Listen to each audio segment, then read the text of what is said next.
On. And good morning, everybody. This is Adam Gordon and Dr. Fred Cohen. How you doing? And we are Oya Security Growth. We help grow cybersecurity companies. And Fred is a luminary in the cybersecurity world.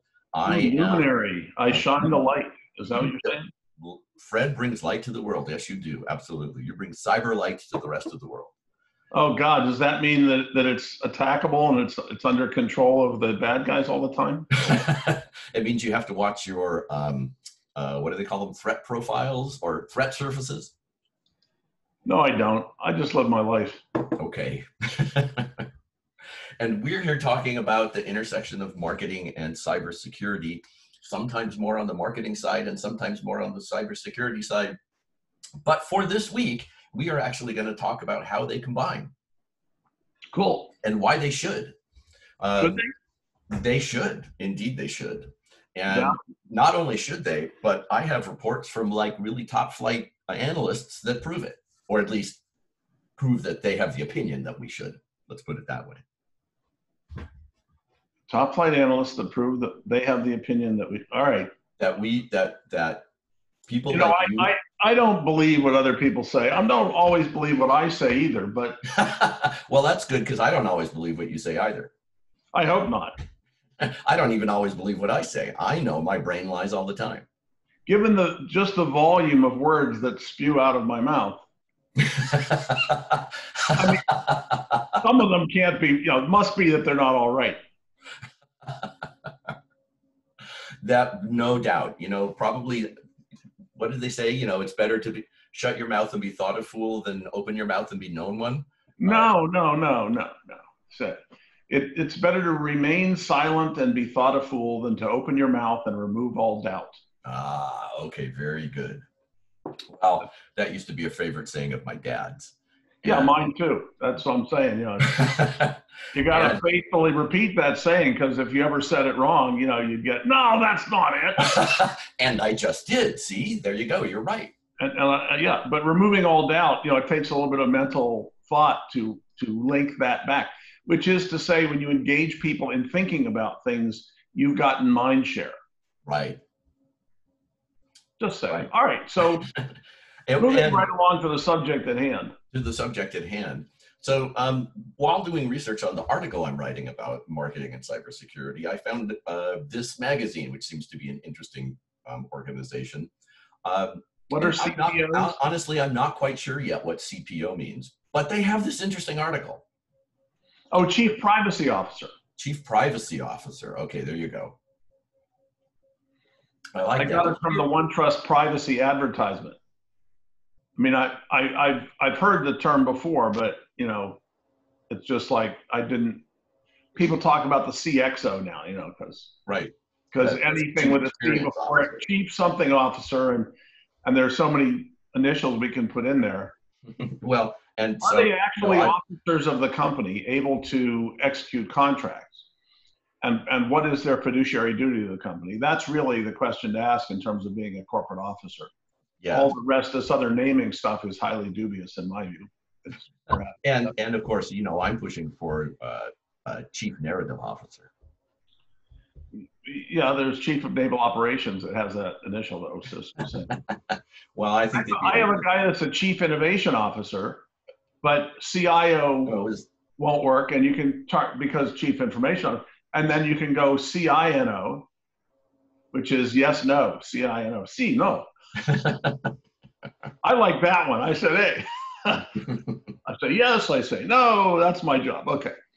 So this was, I thought, very interesting because this is a whole piece about how marketing and cybersecurity not only do better working together, but if you don't have them working together and are in fact putting yourself at greater risk.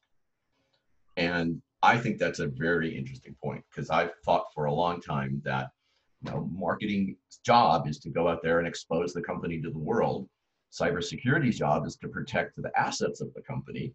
And those two seem to be a little bit at odds. And I've always thought that that should be fixed at a corporate level, not at like a campaign level. And here, but of course, that's sort of fundamentally wrong across the board, right? No, I don't know that. Tell That me they're more. at odds. They're not at odds. No, that's my point. They're not at odds. Right. While those two statements may appear to put them at odds, they're actually not. Yeah, and more fundamentally, this misconception that security is about confidentiality, right? And Right. this stems for a long time. This is, CIA, confidentiality, integrity, availability. So in most organizations, there is some information that should be kept confidential, and you need to identify that and protect it. But the vast majority of the import in most organizations is about integrity and availability. Mm-hmm. Right? We need to be able to get our jobs done. So the security principle there is to assure the utility of the content, not to stop people from getting to it. Right. Right. As you say in your book, the whole idea about protecting content is to make it usable, not to keep it stored away somewhere where it's not actually usable anymore. Well, to assure its utility. If its utility stems from its being confidential, then confidentiality is important. Yeah. And so there are situations, you can't reveal advanced information about your quarterly report if you're a public company. So there's a confidentiality requirement that's, in law and nasty if you violate it. But yeah. On the other hand, there's also an integrity requirement, and it's much nastier if you, in your quarterly report, produce information that's not true. Yes.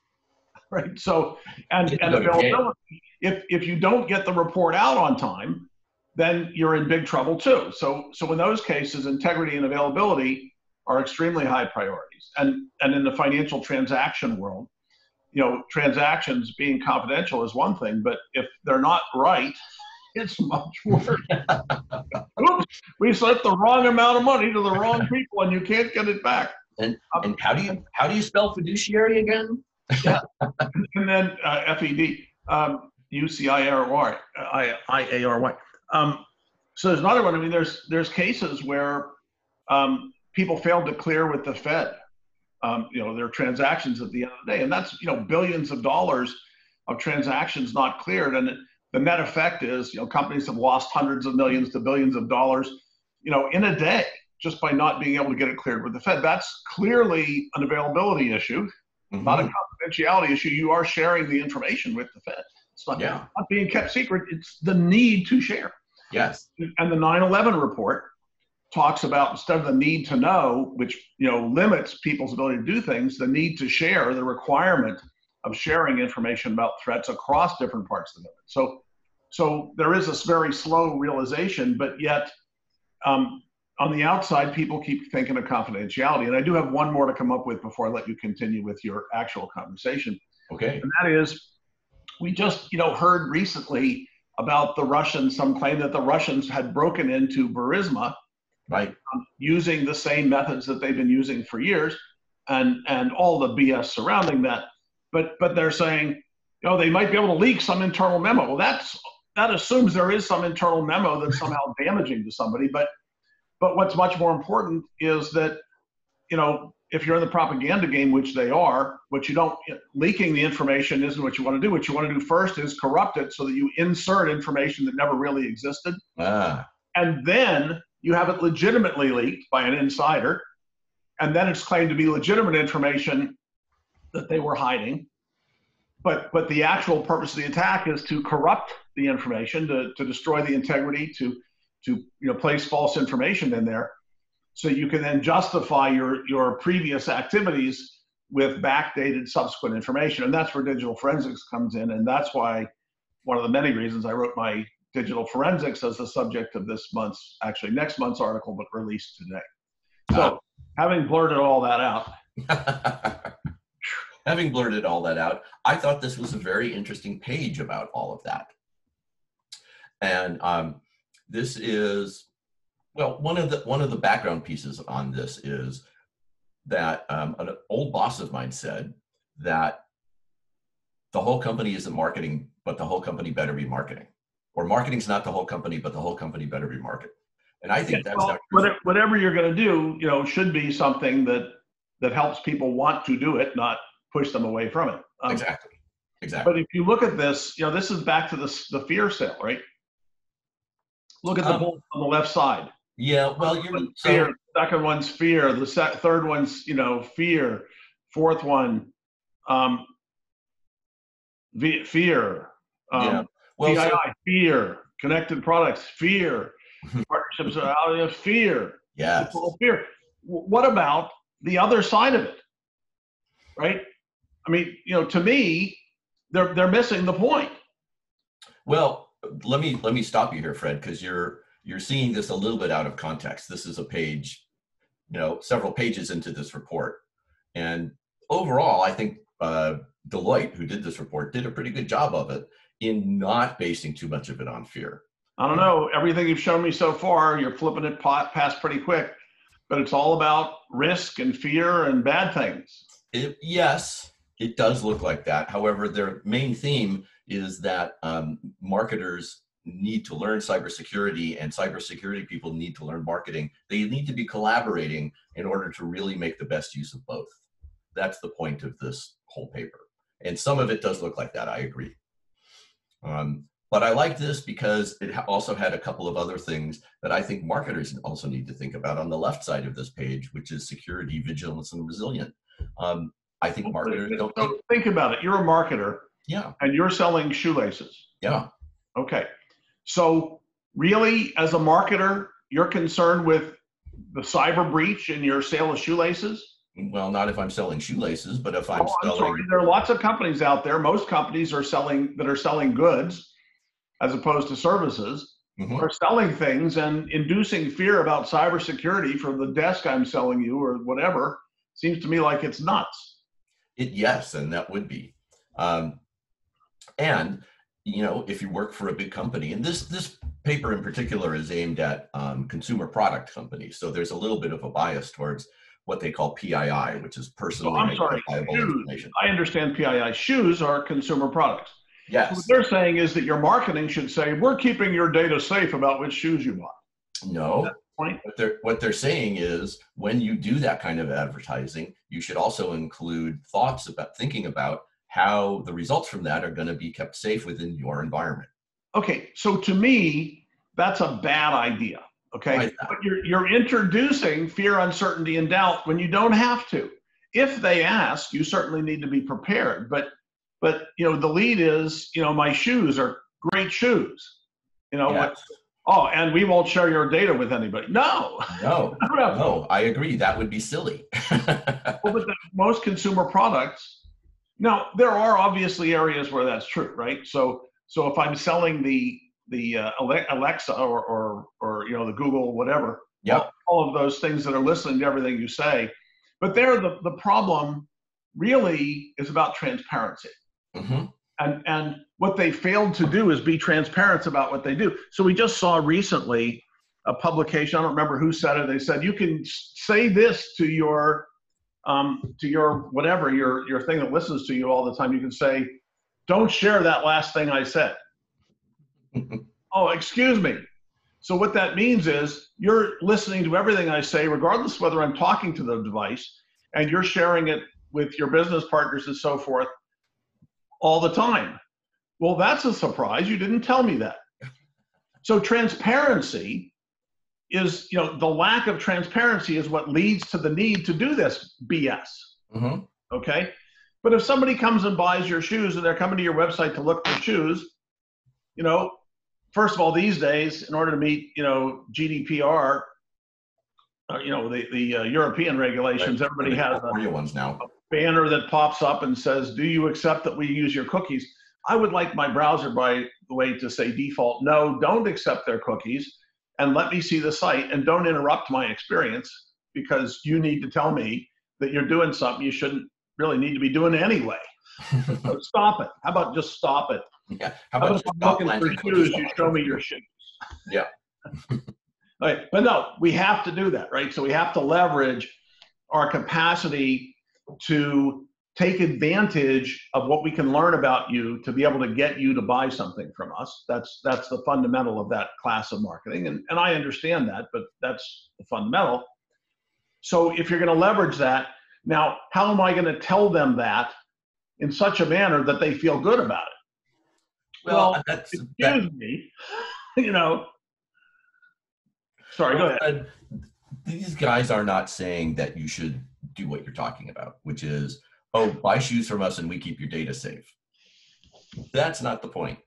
The point, I see this as a more preventative approach. You know, if you ran a campaign and somebody hacked it and got all the information out of it, that would be bad. So the best way to avoid that is work with cybersecurity before you do all of that and make sure how you're running your campaign fits in with your security needs. I think, especially in big companies, that's kind of a caveat that you have to operate under. I got to tell you, I don't think so. No. No. I mean, so in most large enterprises I've had experience with, and you know, maybe things are changing, but I don't think they're changing very much. The marketing department is really not interacting with cybersecurity. Cybersecurity is blocking them from doing all sorts of stuff, and they're trying to get around cybersecurity so they can get their job done. Right. That's a perfect reason to collaborate. Well, it would be a good reason to collaborate if the people in cybersecurity understood how to do that, and I understand the article's trying to encourage it. But the people in cybersecurity fundamentally are infected with this, everything's confidential and everything has to, you click another button to do anything. They don't understand transparent and automatic, which is how it should all be. That is, anything I want to do to get my job done should be facilitated by the system, not blocked by the system. It shouldn't interrupt me. It shouldn't get in the way. It shouldn't stop me from doing my work. It should facilitate my doing my work more efficiently, more easily, more transparently. And to the extent that there's some requirement that limits something I can do, then cybersecurity should be figuring out ways that I can do it without being limited in my ability to do my job. Ideally. Well, but that's the thing that cybersecurity has to learn. That's the thing, you know, by the way, that's the next huge market for cybersecurity is the, you know, stop pestering the users. Right. But there's another side to this. The people that tend to get into security, historically, security, not necessarily cybersecurity, come from the security community, not from these other communities. Right. And so the security community, historically, the physical security community, the military and so forth, you know, you become part of the group by going through a hazing process. And that's how you get group cohesion, is by hazing people. And it comes under different names, but this hazing process is basically brutal. So the people in marketing really are not, you know, they have enough brutality in dealing with customers every day. They don't need their IT department to be brutal to them and stop them from getting their job done. You know, they won't get their commissions, they won't get paid, they will get fired if they don't make sales numbers. And every time you say, I'm sorry, you're not going to make your numbers because I decided to change your password again. You know, I'm sorry, my response to that is to, you know, blow something up, right? Or use a system that's not one of your corporate systems to do my job so I can get my job done. And that means all that information I'm using isn't going to be in your systems because you're too much of a pain in the butt to be able to use it. And until security stops interrupting the business process, stops making the business process not work as well, it's always going to be that problem. So do you see this as a problem that inherently a lot of the design of internet connected things doesn't have security as kind of a built-in layer? So as opposed to being laid on the top after the design is done? Yeah, again, we talk about security and it's a very broad thing. Yes. And part of the problem is it's so broad, and the way we talk about it is so broad that it's so, you know, I guess my answer is I don't know what you're talking about when you say security. What the hell are you talking about, man? Well, the ability to fend off unnatural attacks. You're still stuck there. Okay, so let's move on. So I'm trying to sell something, right? Yeah. Who sells what to whom and how? That's like the first question we ask when we advise companies, right? Absolutely. It's not the first question. We start with their name, you know, but I'm just saying that's like a fundamental. Who sells what to whom and how? Yeah. And so if the answer there involves something that involves personal data, that's fine. So the security folks come along and say, oh, well, you can't do that, you know, or Well, in order to do that, you have to do these 400 things, right? Mm-hmm. Well, so the first step I'm going to take is to try and get somebody else in management, like the person that owns the business unit, to tell cybersecurity to go take a hike. And the second thing I'm going to do if that doesn't work is I'm going to find some other way to sell it that they don't know about yet.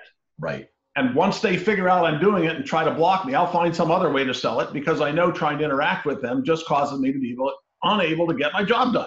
Mm-hmm. So the cybersecurity people, if you want to have a good cybersecurity business, you need to start addressing the actual needs of the people in the company, not becoming an impediment, but becoming a facilitator, right? So, and you find this in identity management is a great place to talk about this, because identity management it's an area of security that has, it became enormous in the late 90s, right? As things exploded in the internet. And part of the reason was that the cost of doing security was something like one security person for every 5 or 10 systems, because it was unmanageable, right? And so the identity management mechanisms came into place so that you could manage identities and their authorities, and do that at some data level, some database location, or some other place where you specify it. And then the execution of it, the deployment of that, happens automatically. And that allowed one cybersecurity person to handle 500, 5,000, 50,000, however many systems. And now the cost of doing the systems and having them function properly dropped dramatically. And the ability to fix problems, became, moved from a nightmare to something where automation, is leveraged. Mm-hmm. The other thing about identity management is once it started to get deployed, and not in 1990, but since then, once in the 90s, once it got deployed, they started to realize I can use that identity information for other purposes than security. And now the identity information and the association of attributes to things and people and mechanisms allows you to be much more efficient and effective, and it's tremendous for marketing. I mean, in fact, in some sense, that's what drove that advancement in marketing, is that ability to associate different attributes with things. And so identity management turns out to be a tremendous boom, both to cybersecurity, but also to business. Makes it easier when you can do it. So that's, when thinking about how you're going to deploy this stuff, finding a path that makes it easier, transparent, automatic, right? Mm-hmm. And make your job easier and better instead of, harder and worse.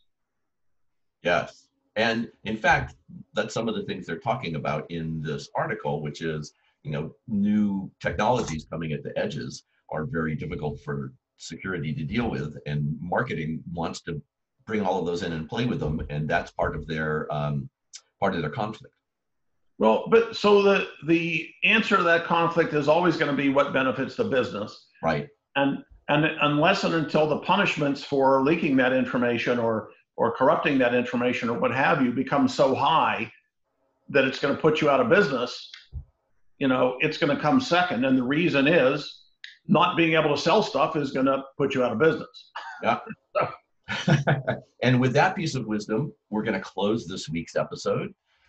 Thank you all for joining us. I'm Adam Gordon. He is Fred Cohen. Dr. Fred Cohen. And we are OSG. We help grow cybersecurity companies. Thanks for listening and have a great week.